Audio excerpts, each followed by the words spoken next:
de Deus, levante a voz e exalte o nome do Senhor. Deus de Abraão, de Isaque e Jacó, eterno e soberano, curvem-se ao Rei da glória, cantem em louvor ao Príncipe da paz. O céu vai descer nesse lugar e vai se encher do Espírito.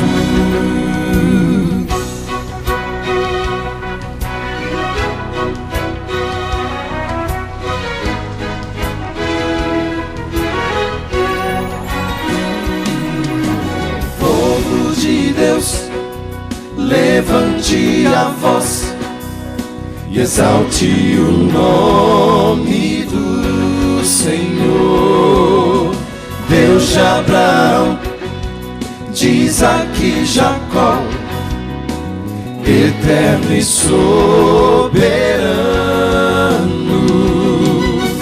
curvem-se ao Rei da glória, cantem em louvor ao Príncipe da paz.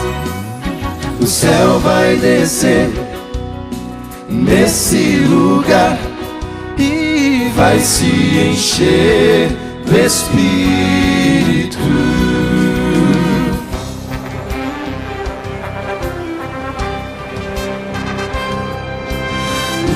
Use sua voz como instrumento, espalhando as notas pelo ar, e elas vão subir como um incenso até o céu, no trono de Deus. Honra e louvor sejam dados a quem se deu em sacrifício, pois ressurgiu para nos resgatar e nos doar a vida. Venham provar do seu amor, venham adorar o nome do Senhor. O céu vai descer nesse lugar e vai se encher do Espírito.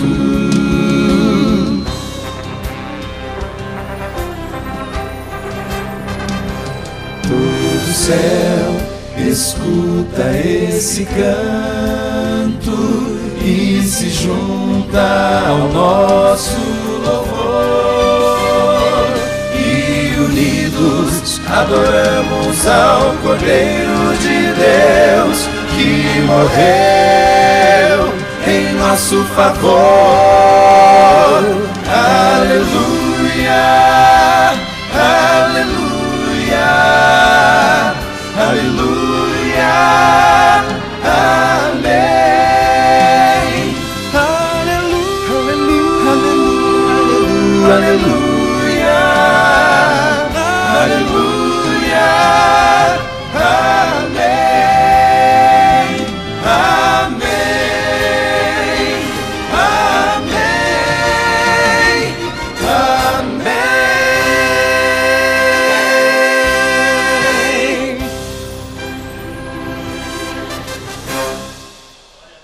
Amém? Eu quero lembrar aos irmãos que hoje, horário 19 horas, no Catre, estará acontecendo um programa maravilhoso e não será maravilhoso sem a sua presença. Você precisa estar lá, nós também estaremos cantando lá. Haverá também ingressos à disposição, então todos estão convidados para esse momento de louvor.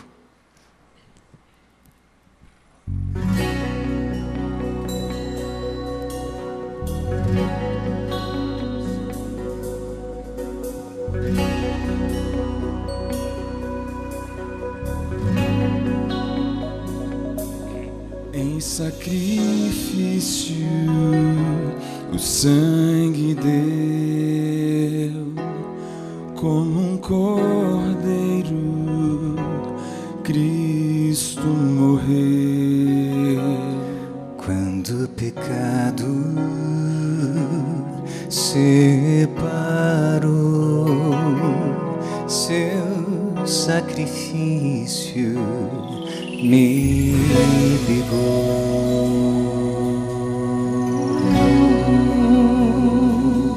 O meu salário é morrer, mas Jesus veio para eu viver. Só pelo sangue que derramou, Cristo Cordeiro me salvou. Quero que Deus transforme o meu coração e que me torne em morada para si. Pelo seu sangue me purifique e um santuário faça em mim.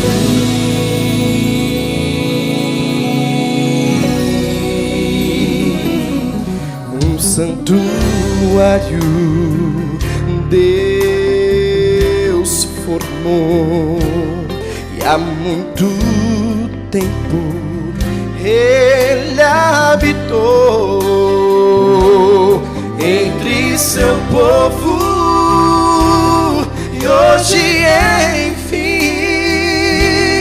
quer ser presente junto a mim. Quero que Deus transforme o meu coração e que me torne em morada para si. Pelo seu sangue me purifique e um santuário faça em mim. Quero que Deus transforme o meu coração e que me torne em morada para si. Pelo seu sangue me purifique e um santuário faça em mim. E um santuário faça em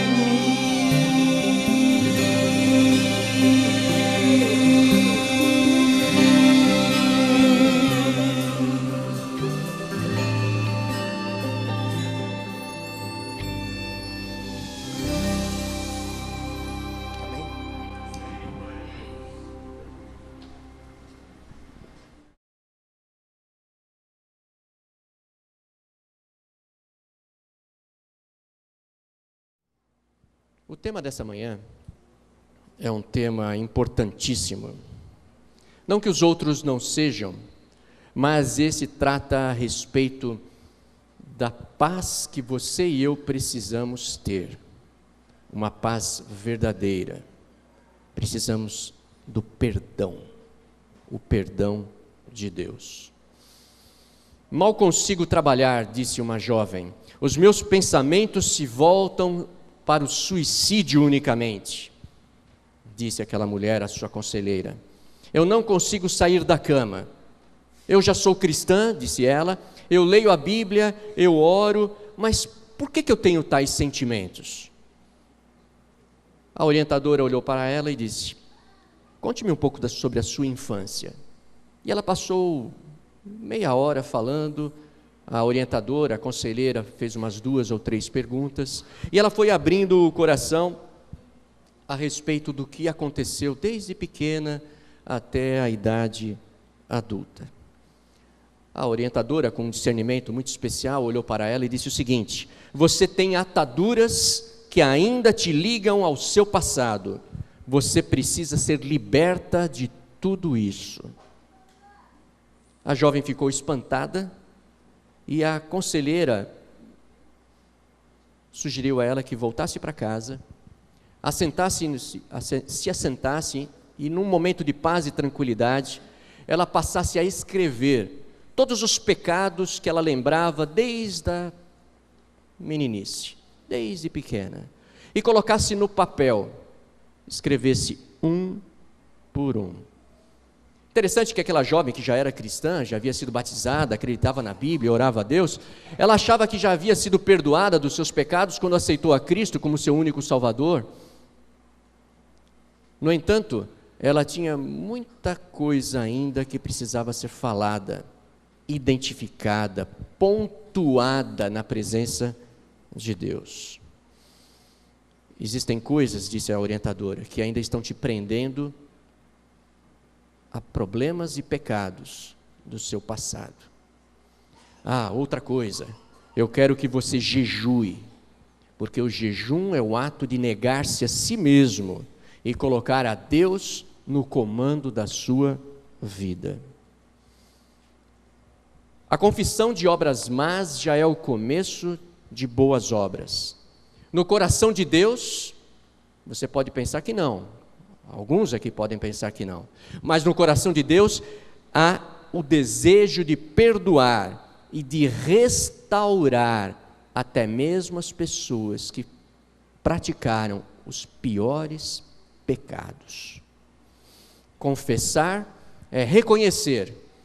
Confessar é atestar a verdade de si mesmo diante de Deus. Existia um homem no passado bíblico, que ele precisou ter um encontro com o seu próprio passado para que ele pudesse ser também restaurado. Esse homem não é Abraão, não foi Moisés, não foi José, não foi Daniel, não foi Paulo, não foi Pedro, não foi João. A Bíblia parece que nem menciona o nome dele. Este homem teve uma vida má, uma vida corrupta, viveu à margem da sociedade, porém esse homem expressou fé em Cristo. Quando todos duvidaram, ele creu, ele acreditou. Abra sua Bíblia, por favor, no Evangelho segundo Lucas. Evangelho segundo Lucas, capítulo 23. Mateus, Marcos, Lucas. Lucas 23.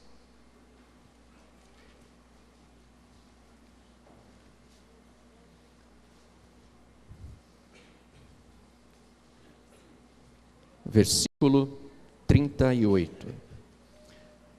Também sobre ele estava essa epígrafe, em letras gregas, romanas e hebraicas: este é o rei dos judeus.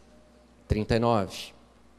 Um dos malfeitores crucificados blasfemava contra ele, dizendo: não és tu o Cristo? Salva-te a ti mesmo e a nós também. Respondendo-lhe, porém, o outro, repreendeu-o, dizendo: nem ao menos temes a Deus, estando sob igual sentença? Nós, na verdade, com justiça, porque recebemos o castigo que nossos atos merecem, mas este nenhum mal fez. Não sabemos por que a lei romana colocou aquele chamado criminoso na cruz ao lado de Cristo. A curta história dele não especifica o que ele havia feito para ser um dos criminosos. Sabemos, no entanto, que na cruz ele orou e a sua oração recebeu uma resposta. Na cruz, aquele homem cheio de culpas, aquele homem cheio de pecados, aquele homem cheio de coisas perversas, ele olhou para Cristo, ele rendeu-se a Cristo, ele confessou a Cristo, ele viu o verdadeiro Jesus. Este homem conhecia a maldade pessoalmente, mas ele percebeu a atitude dos líderes religiosos que passavam diante de Cristo e meneavam a cabeça e diziam: não és o Cristo? Desce daí, aí creremos em ti. Ele notou os olhares maldosos e vingativos. Ele conhecia a sede por sangue, e ele viu a sede por sangue ao redor daqueles que crucificavam a Cristo. Os que viram as obras de Cristo estavam cegos, e aquele que outrora era cego por causa dos seus pecados, agora consegue ver a Cristo. Os líderes do Sinédrio reputavam a Cristo como um falso Messias. Os romanos viam a Jesus apenas como um judeu que, de alguma forma, pleiteava o trono e era um risco até o domínio de César. As multidões já não sabiam mais quem era Jesus. Ele havia feito tantos benefícios, curas e milagres, e agora, na cruz, seus discípulos haviam fugido. Uns poucos que estavam ali estavam observando e ainda temerosos. Um deles até negou a Cristo de maneira terrível. Os líderes meneavam a cabeça. Ele era desprezado, o mais indigno dos homens, diz a profecia. Mas aqui em Lucas 23, 41, a confissão do criminoso. Ele estava se libertando do seu passado. Nós, na verdade, com justiça, porque recebemos o castigo que os nossos atos merecem. Esse homem sentiu o peso da sua culpa. Ele reconheceu que não era bom, mas este nenhum mal fez. E acrescentou: Jesus, lembra-te de mim quando vieres no teu reino. Jesus lhe respondeu: em verdade te digo, que estarás comigo no paraíso. Tudo muito rápido. No apagar das luzes da vida daquele homem, ele reconhece que ele havia vivido longe, praticado coisas perversas, andado com pessoas que não eram boas. A sua lista de pecados e de culpa devia ser enorme. Porém, ele reconhece em Jesus o perdão. Ele confessa os seus pecados e Cristo graciosamente. Eu sei que existem pessoas, quem sabe, que estão aqui ou que estejam nos assistindo, que acham que Deus não vai olhar para você, que você está muito sujo, muito pecaminoso, Deus não se importa com você.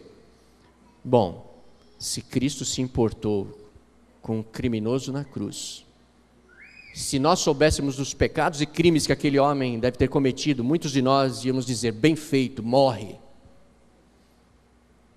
Mas mesmo assim, Cristo, sabendo de tudo, ele aceitou aquele criminoso. No coração de Deus há o desejo de amar e perdoar. O amor de Deus e não a ira de Deus levou Jesus à cruz. O Gólgota resultou do desejo divino em perdoar e não da relutância de Deus. Numa forma profunda e misteriosa, Jesus estava entrando na consciência culpada de toda a raça humana naquele momento. Ele estava aceitando sobre si, sobre os seus ombros, toda a violência da humanidade. Quanta violência nós assistimos pela televisão. Todo medo.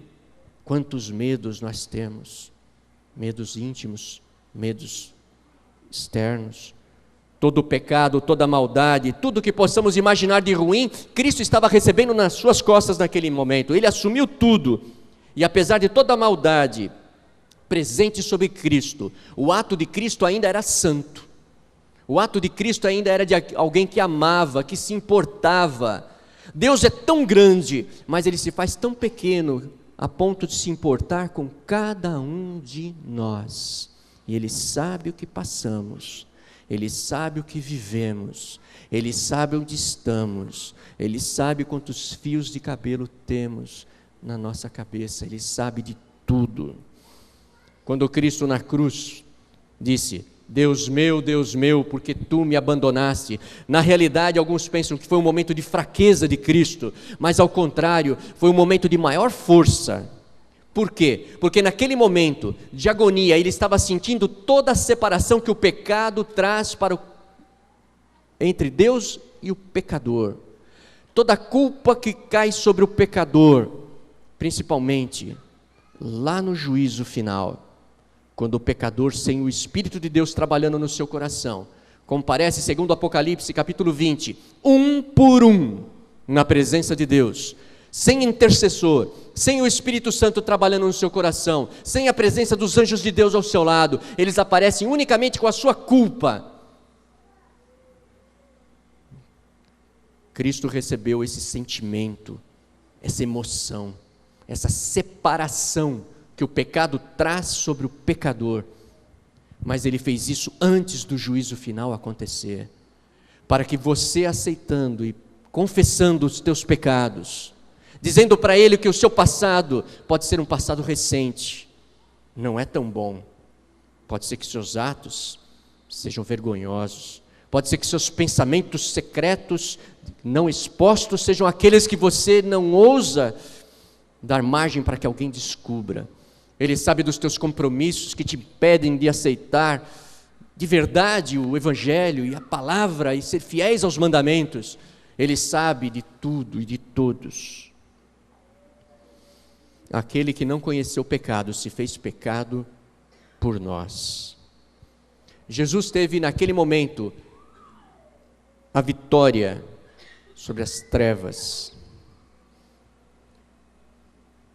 No entanto, você e eu precisamos confessar. Confessar. A memória do justo é abençoada, Provérbio 10, verso 7. Dou graças a meu Deus por tudo que recordo de vós. Lembranças essas que Paulo trazia na sua prisão romana quando escreveu aos Filipenses.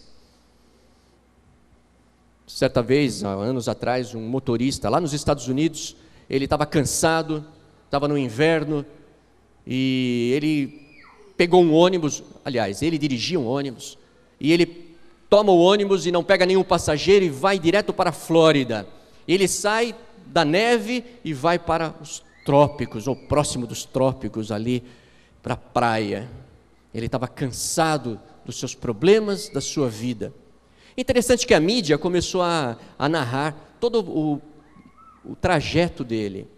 E quando a polícia consegue descobri-lo na praia, o obriga a entrar no ônibus e devolver o ônibus lá na cidade do norte, onde estava frio. E interessante que a mídia começou a retratá-lo não como uma pessoa, um ladrão, mas sim como uma pessoa que teve a coragem de deixar os seus compromissos para ir para a praia. Um sentimento, quem sabe, íntimo de todos nós, que queremos às vezes deixar tudo, jogar tudo para cima e ir descansar.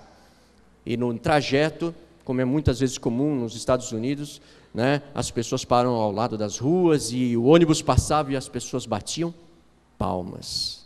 Que coisa! Na verdade, o motorista estava fugindo. Ele estava fugindo dos seus problemas. E algumas vezes você e eu também fugimos dos nossos problemas. Nós também não gostamos de encarar aquela parte que não é legal da nossa vida, aquela parte que nos machucou ou que nós machucamos, porque podemos pecar por ação ou por omissão, e nós não gostamos muito nem de pensar, não. E nesse momento alguns de nós estamos lembrando o que fizemos ou deixamos de fazer. Fugir dos pecados e manter pecados não confessados é como carregar sacolas de lixo. Quanto menos você confessa a Deus os seus pecados, mais sacolas você acumula. E quanto mais sacolas, mais pesado fica. E quanto mais pesado fica, mais difícil fica de você avançar. Até que um dia, os pecados não confessados te paralisam. Te paralisam. Embora o pecado passado não possa se repetir, porque ele já está no passado, aquele lá não. Mas se você não confessá-lo, ele vai incomodar o seu presente e vai atrapalhar o seu futuro. Quando o pecado não é confessado, ergue-se uma parede entre você e Deus. Embora aquele pecado não possa mais acontecer, você o arrasta de volta para o presente, como um desejo fúnebre de ficar abrindo os túmulos. E quando abrimos os túmulos dos nossos pecados, o mau cheiro é terrível. Que coisa! Para haver confissão tem que haver arrependimento. Arrependimento significa voltar as costas, afastar-se e decidir não repetir novamente. É tristeza pelo ato cometido e não pelas consequências do ato cometido. É possível confessar sem de fato admitir nenhuma falha. Podemos nos tornar muito bons em nos desculpar sem nenhuma intenção de mudar. Eu fiz sem intenção de mudar.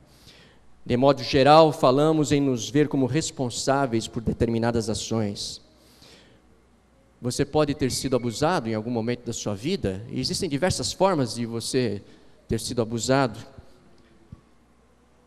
Mas a sua reação diante desse abuso, dessa lembrança terrível, é sua responsabilidade. O passado passou ao passado. O presente está aqui. O que você fará com ele? O que você fará com essas lembranças amargas? O que você fará com seus traumas, com seus pecados, com os pecados que outros cometeram contra você, que também precisam ser confessados como falta de perdão da sua parte? A sua reação é sua responsabilidade. Você pode achar que sua raiva ou amargura é justificada, mas ainda assim deve confessá-la, pois não é o alvo de Deus para você. A nossa reação diante do pecado, ou dos pecados que outros cometem contra nós, é nossa responsabilidade. No início dessa mensagem foi falado a respeito da jovem que tinha vários problemas da sua infância que estavam afetando a sua idade adulta. E a ela foi pedido que perdoasse. E ela tinha que perdoar a própria mãe dela. Perdoar alguém que me odiou e me maltratou, alguém que arruinou a minha vida, tornando-me aleijada emocionalmente. Como que eu posso perdoá-la? Finalmente, naquela orientação, naquele aconselhamento cristão, surge o grande problema da vida daquela mulher que no presente estava levando ela a uma vida de depressão, de culpa, de falta de paz. Ela pensou que essa era uma tarefa muito grande. Ela pensou que já tudo Deus, no atacado, havia perdoado e apagado tudo. Havia pedido perdão por diversos pecados, mas faltava ainda trabalhar algumas coisas do passado que traziam culpa para o presente e traziam desânimo e amargura e depressão para a sua vida. Mas ela disse para a conselheira: mas eu não sinto vontade de perdoar. Porém, Jesus diz em sua palavra: perdoe os que vos ofenderam. Ele não fala para você sentir vontade de perdoar. Ele ordena você perdoar. E quando você passa a obedecer, Ele te capacita a obedecer. E quando você passa a obedecer e Ele te capacita a obedecer, as coisas acontecem. A jovem foi aconselhada a orar da seguinte forma: Deus, confesso a Ti o ódio pela minha mãe e peço Teu perdão. Aí ela decide: eu a perdoo por tudo que fez para mim, perdoo-lhe por não me amar e a entrego em Tuas mãos. A jovem disse que quando orou dessa forma, era como se Deus a conduzisse de uma maneira totalmente diferente. Ela sentiu como se a presença de Deus, o amor de Deus começasse a trabalhar no coração dela. Interessante, às vezes a gente pensa que tem que ser isso antes para depois haver a confissão. Na manhã seguinte, depois daquele grande momento de confissão, de reconhecimento dos sentimentos que estavam ali dentro, ela sentiu uma profunda paz. Ela acordou inesperadamente, sem os pensamentos ruins que eram costumeiros, de amargura e depressão. Abria-se os olhos todas as manhãs e imediatamente se buscava um pensamento negativo. Naquela manhã, após ela ter perdoado a mãe e dito para Deus que a perdoava, ela passou a acordar com novos sentimentos. Sua amargura havia passado, sua tristeza havia abandonado, e ela agora começou a se alegrar e a depressão começou a desaparecer. Mas a tentação continua. Quando ela encontra com a mãe, e a mãe é ríspida e estúpida, os pensamentos do passado voltam. Mas a minha mãe... Mas ela ora: Senhor, eu desejo perdoar a minha mãe. Ajuda-me a perdoar-lhe completamente. A jovem conta que ela imaginou a sua mãe de uma forma como nunca vira antes. A mãe dela era uma mulher talentosa, bonita, divertida, inteligente, e não se assemelhava mais como aquela mulher rude que a menina havia crescido e aprendido a reconhecer. Ela passou a entender que a própria mãe dela, também havia passado por momentos difíceis, quando a mãe morre, a avó da moça, quando anos depois o padrasto morre, e aí essa jovem fica revoltada e cresce e começa agora a transferir a sua revolta para a sua própria filha. Que coisa! Porém, a reação é sua, a reação é nossa, a reação foi dela. Ela resolveu reagir da maneira correta. Como eu costumo falar, você sempre tem duas opções. No caso agora, confessar ou não confessar, reconhecer ou não reconhecer, anotar seus pecados um por um, desde quando você se lembra e fala: Senhor, me perdoa, Senhor, fiz, Senhor, não fiz, Senhor, é isto, é aquilo, é a minha vida, Senhor, eu não quero reconhecer, e lembrar e viver de novo, não é? E os sentimentos voltam, mas entrega os sentimentos, confessa os pecados. Nós temos pessoas que mesmo frequentam a comunidade, elas ainda estão vivendo numa amargura da falta de confissão dos pecados. E pior, quando você não confessa os pecados, alguns deles temam em voltar, e aí a pessoa se sente pior, arrastando sacolas de lixo a vida toda, escutando 1000 sermões, cantando, tentando ter sentimentos bonitos em meio a tanta música bonita, mas a culpa ainda continua, a sujeira, os lixos, as sacolas. Pegue seu guia de mensagem, por favor, que está dentro do boletim. O guia de mensagem, ele serve para você completar as lacunas e levar um resumo da mensagem desta manhã. A confissão número 1. Muito obrigado. A confissão, todos acharam? Quem não tem, alguém não tem o guia de mensagem, levante a mão, por favor. Se você gostaria de receber, o diácono vai até você. Ok, então preste bastante atenção e leia aqui no nosso telão. A confissão de obras más é o primeiro começo de obras boas. No coração de Deus está o desejo de perdoar, complete, e restaurar a vida das pessoas. E a confissão é o grande primeiro passo que alguém deve dar rumo a Deus. Número 2. No coração de Deus está o desejo de amar. O amor e não a ira de Deus levou Jesus à cruz. O Gólgota resultou do grande desejo divino de perdoar e não da relutância de Deus. Número 3. Fugir dos pecados e manter pecados não confessados é como carregar sacolas de lixo. Número 4. Quanto mais pesadas ficam as sacolas, mais fraco ficamos, até que todo esse peso nos paralisa.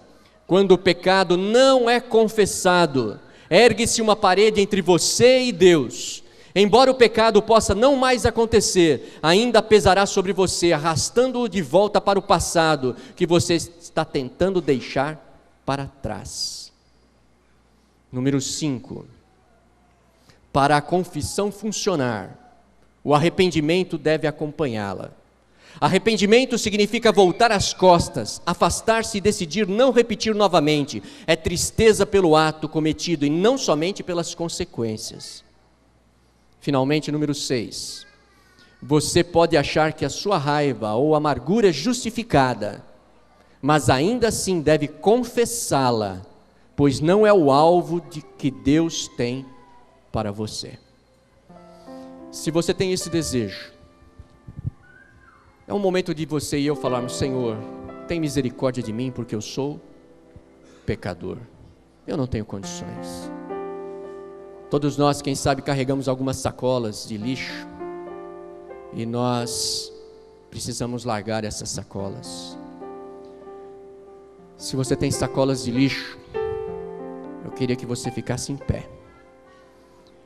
Mesmo que você julgue que não tem hoje sacolas de lixo, mas amanhã você poderá estar carregando algumas e ser tentado a ficar com elas nas suas mãos.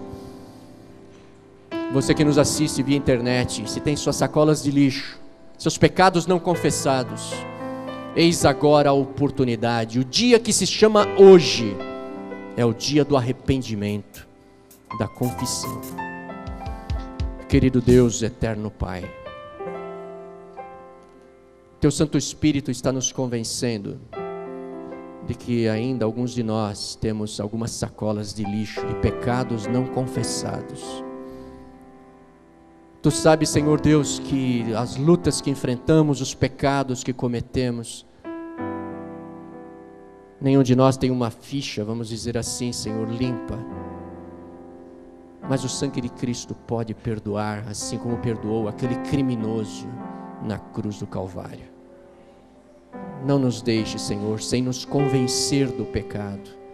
Não nos deixe sem nos guiar a toda a verdade. Nos salva, Senhor. Nos resgata, em nome de Jesus. Amém, Pai.